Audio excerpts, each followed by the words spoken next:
open up by saying, as we began our exploration of the possibility of a 5th through 8th grade model, I clearly was had some knowledge because I was an administrator of a 5-8 building, but I wanted to get some local experience of a 5-8 model, and we called a couple of districts, and one of the districts that actually Mr. Peritano said, why don't you call Upper Marion? And I said, all right, as soon as I find it, I'll call him. And found it and spoke to the superintendent. And I have to tell you, I could not have found a more open and willing and actually anxious colleague to say, we've got a great 5 through 8 school, and I'll be glad to have you visit the school. Let me put you in touch with some people. And Gloria will give the introduction, but Gloria and I got to Upper Marion Middle School, and we were welcomed with open arms and met with John Adeletto, who was the former principal of that school, opened it up as a 5 through 8 school, as I remember, John. And we just spent an incredible amount of time and garnered some experience. I also want to indicate that this is not the last time that we'll have to just interact and have conversations with people who have experiences in this program. We hope to engage parents and teachers from John's district, but also other districts in the area that have a 5 through 8 middle school as we begin an exploratory process as to what might be the recommendation to our Board of Education. I'd also like to say that, like anything, where Upper Marion is today may not be where we end up. Each school district is unique, different communities, different wants, different desires, and it's a growing process. But this is, you'll hear tonight, the story of one extraordinarily successful middle school that happens to have grades 5 through 8. Gloria, would you do the honors?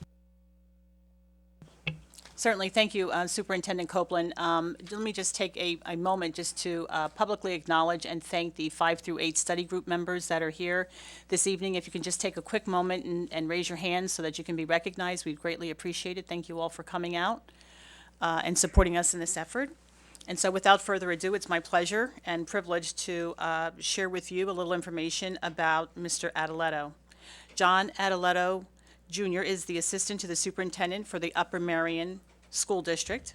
He has 36 years of experience in public education as a teacher and administrator. Mr. Adeletto has taught at the middle school, junior high school, and high school levels.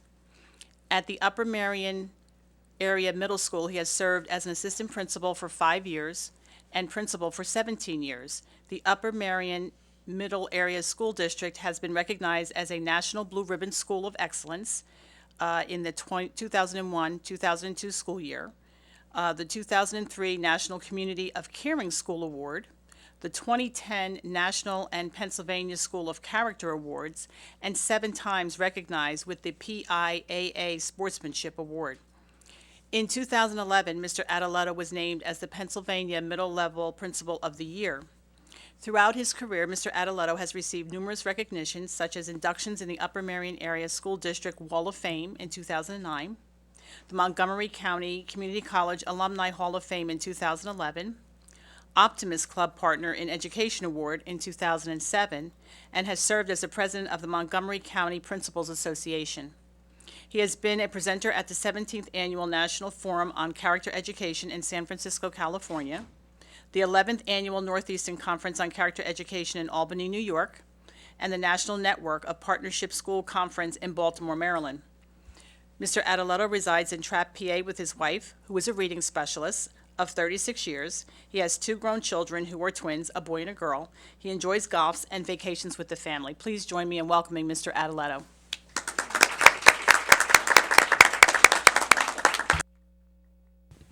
Thank you very much.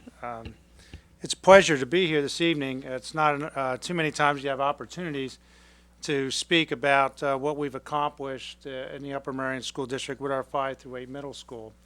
And it has been in place a long time. I will say I didn't set it up. I'd have to be about 80 years old, I think, if I set it up. But I was a teacher in the district when we went to a middle school model from a junior high model, and I'll talk about that a little bit. So I taught in the middle school model from its origination in 1982, became an administrator, as was mentioned earlier, for 5 years, and then the principal for 17. And it had definitely evolved over that period of time.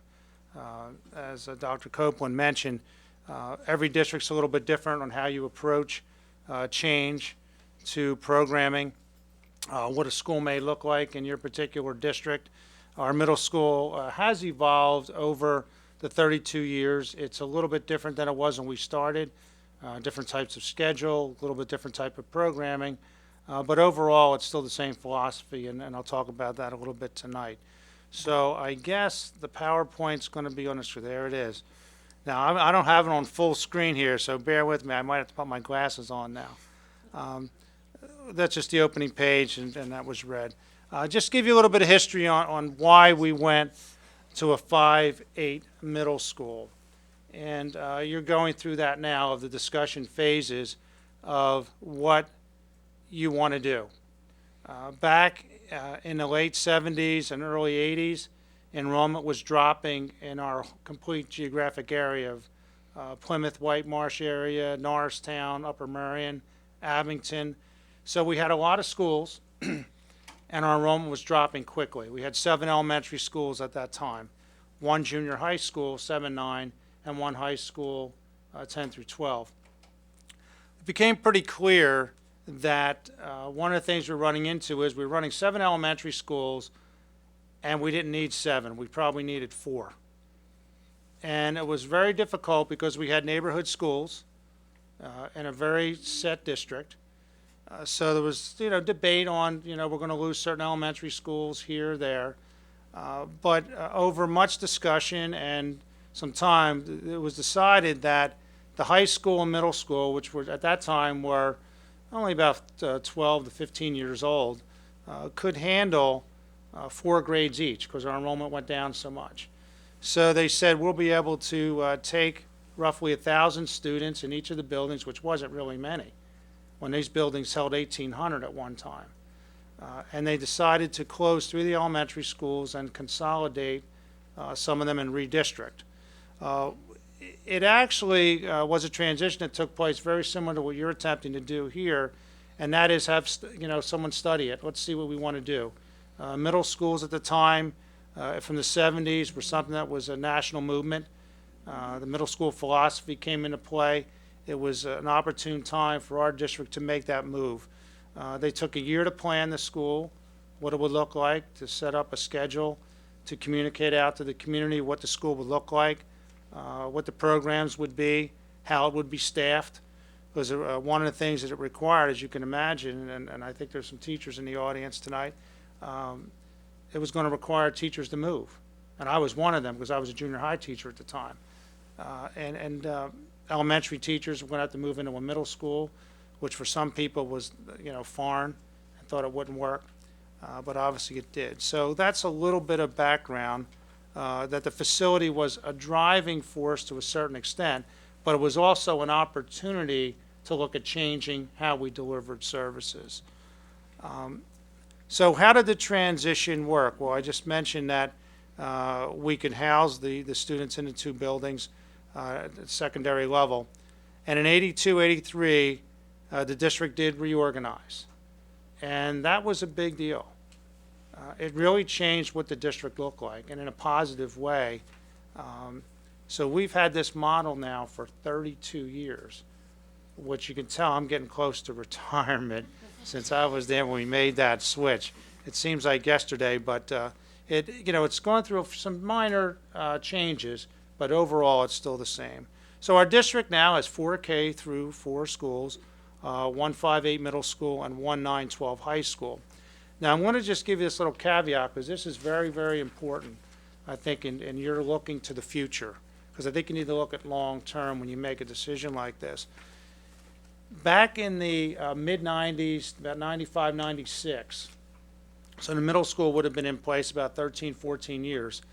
We needed to either renovate or build some new elementary schools to replace old ones. At that point, everyone thought that overwhelmingly the community would want to go back to K-6 6 buildings. So they did a survey. And they surveyed a lot of people, including parents and students who had been in the middle school as the 5-8 model. And I happened to be principal at the time. I think it was year 2 of my principalship. And we did not know what we were going to get. 93% of the students and parents decided that they would rather have their children in a 5-8 middle school. It shocked everyone, really, because we didn't know what we would get. And I think that attributed to whatever we were doing right. So that's just a little piece that, and that's driven how we did elementary schools. Our elementary schools now are K-4, and we couldn't put 5th grade back now if we wanted to. There's no room. So it's very interesting how that drives decisions. So again, we're set up as a 5-8 school. Our current population is 1,200. When I took over the building, it was 950. So we're going up a little bit again. We're not going to boom, but we're going to go up a little bit more, we think, up to maybe 1,250 in our projections. Our grades range anywhere from about 285 students in our lowest grade to up to 330 in our highest grade in the building at that time. Our average class size is about 26 students, give or take. You might have some with 29, some with 24, but our average is about 26. How are we set up? And this was done from the very, very beginning of the creation of the middle school. One of the things that was looked at was we're putting 5th and 6th grade students in with 7th, 8th grade students. And at that point, it was junior high versus elementary school. So it was set up in what we call a lower house and an upper house, which we still have today. And we have it broken up where students are housed in a particular area of a building, exclusively to a floor or an area of a building where there might be 5th grade and 6th grade only, not intermingled. The 5th grades by themselves, 6th grade somewhat by themselves, and the other end of the building is 7 and 8. And it has worked rather well. Now in 2006, we opened up a brand new middle school that was built primarily to be a middle school. So we allowed us to do the separation even better than we had before. So we made it work, though, even in our old building, and it worked very, very well. Some of the concerns people had, well, what do you do with lunches? What do you do with this? What do you do with that? Initially, we had 3 lunch shifts when we opened up the middle school in 82, 83, and it went for about 4 or 5 years that way. So you were mixing grades. I could tell you it was not a good thing. And the other thing that we looked at was we just had to go to 4 lunch shifts. Now, when you do 4 lunch shifts in a school, you start lunch early. And, 10:30 brunch, but everyone adjusts. And so but what we did is we have exclusively eating by grades, and I'll talk about that a little bit later. The structure is that we have an assistant principal, which is actually called a house principal technically, who's in charge of 5th and 6th grade students. There's a 5th and 6th grade 2 counselors, a 5 and a 6. In the upper house, we have an assistant principal, who's the upper house principal, who handles grades 7 and 8 with 2 counselors. So our pupil services area looks like this. It didn't always. This is the last 7 years. We added a 4th counselor, which was really good. And that evolved. We saw that we needed it. We have a counselor for each grade level. And the nice thing that has developed over the past 7 years is once we went to the 4th counselor, we decided to have the counselors follow students. It has been a huge plus with students, with parents, and for kids. So our counselor would pick the students up, be part of the transition from 4 to 5, and also part of the transition from 8 to 9. It's a tough year. The 8th grade counselor has a very difficult year. I was talking to her today because, not just because of PSSA testing and all that's going on, but she's transitioning her 8th graders out and going to be transitioning 5th graders in. We have a team teaching model. We've had this in place since the beginning of the middle school, but it looks very different today than it used to. What we do is we have in grades 5 and 6, 3-member teaching teams. We have 1 teacher designated as a language arts teacher, 1 as a math teacher, and 1 as the social studies science teacher. And that's been a successful model. In the beginning, We had every teacher doing language arts, and then someone would take math, someone would take science, someone would take social studies. They had multiple preps. I changed that. I said, I want, quote, people that are focusing on specific subject areas. So that's evolved, and that's been a plus for us. Our core team, the academic team, teaches 3 blocks a day. We went to a block schedule about 5 years ago, which increased instructional time in the day. And that was done with our teachers and the middle school teachers and the middle school administrative team, investigated different scheduling options. We developed this, and we felt strongly that we needed increased teaching minutes in a day, and we ended up putting in about 40 more minutes a day of instructional minutes and continuing to keep a common prep and team time daily that we have, and that's been since the beginning of the middle school, and that's been a non-negotiable for us, at least up to this point. What's a school day look like? Our middle school day is 8 to 2:55.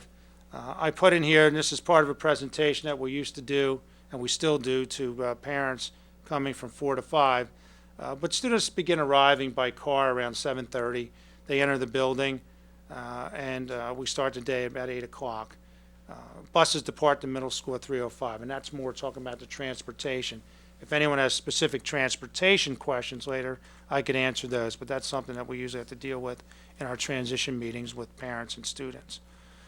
This is one that just talks about a parent drop-off, and we talk about how that works. The school day, when 5th graders arrive at the school, they proceed to the cafeteria each day.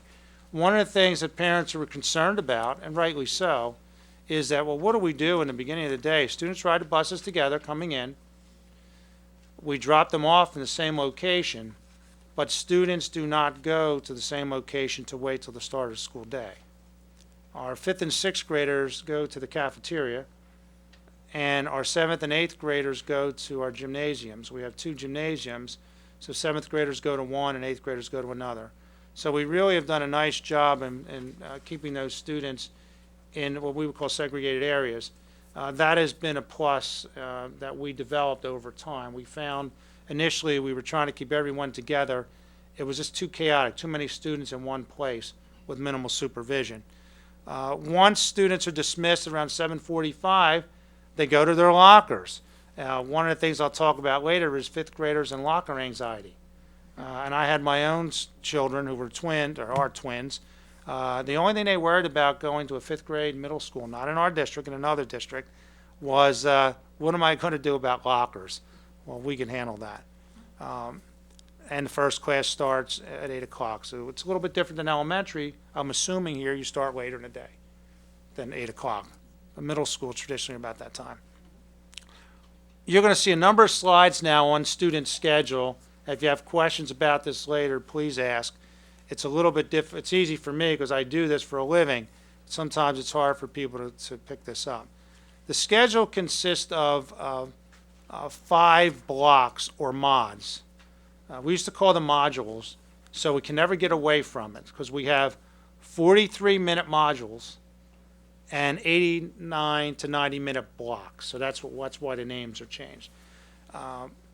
And the 89-minute blocks are your language arts, mathematics, and science social studies. So it might be science today or science for a few weeks, and then you switch to a social studies unit. Teachers, I've given them the choice. They can go to 45 minutes and 45 minutes if they want to split the science and social studies. But after experimentation with that, everyone is teaching it as a 90-minute block or 89-minute block, and then they change at unit switches. Allows them to do labs for setup and breakdown, and that's worked very, very well. So a student schedule might look like this. Block 1, and we did it specifically this way because we block schedule 5 through 8, but 5th grade's different because it has 2 unified arts periods, and I'll talk about that in some detail. Block 1, the students come into school for a straight 89 minutes. They have an academic class, and that seems to work rather well. People thought, oh, what am I going to do with students for 89 or 90 minutes. We did a little transition of 60-minute blocks for a year because we wanted to get more mathematics time. Once we did 60, they said we never go back to 43. And once we've done 89, no one wants to return to anything else but that. It's very interesting what happens conceptually once you do something. Now, once they go to the first academic block and it finishes, the students go out to what's called Unified Arts Specials. I don't know what you referred to them here, but it could be the arts, the music, the PE, health, computers, those types of things in their schedule. Tech ed, consumer science, which we're phasing out shortly. But again, students get out, and it's a nice break for them. It's active. None of the classes are what I would call academic. They're more movement, hands-on type of periods. From there, they go to lunch at about 10:25. Now, initially, parents would say, oh, that's not a good thing. Students adjust to it. I said, remember, your children are eating breakfast earlier now. So they have lunch at that time. All fifth graders eat together. And we snack them in the afternoon. The teams have snack time.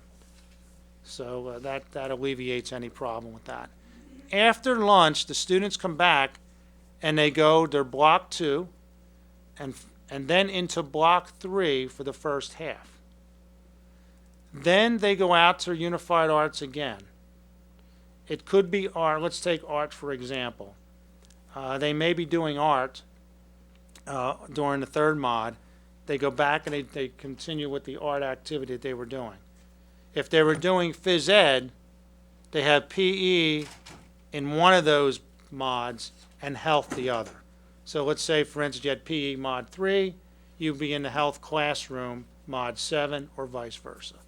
And then we rotate those blocks throughout. And then they go back to their team, finish the day. Now, in this particular case, it's 53 minutes. What we've done at the end of the day, and primarily for 5th grade and 6th grade, is the students have a little bit more extra time, and it's really to get organized, to pack up, so when the bell rings, they can go right to the buses. And we felt that the younger students need that. By the time they're in 7th and 8th grade, they know the routine. They know the time they have. 5th graders and 6th graders tend to be a little shaky at the end of the school day with understanding, you got to pick up the pace because the buses leave at 3:05. And if you don't get there, you cry when you don't get the bus. So we're used to that. And that's what that schedule looks like for all 5th graders. Here's some times to it. This presentation would really be for parents and students at a transition night, but it gives you an idea what our time schedule looks like as far as a block and times related to it.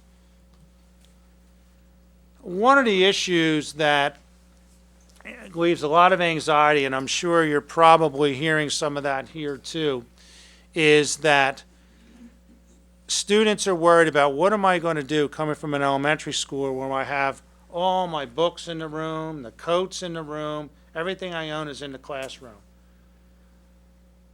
Well, we have lockers now. Now, some of the kids are excited. They want lockers, but there's a fear, and this is the question we get at every transition.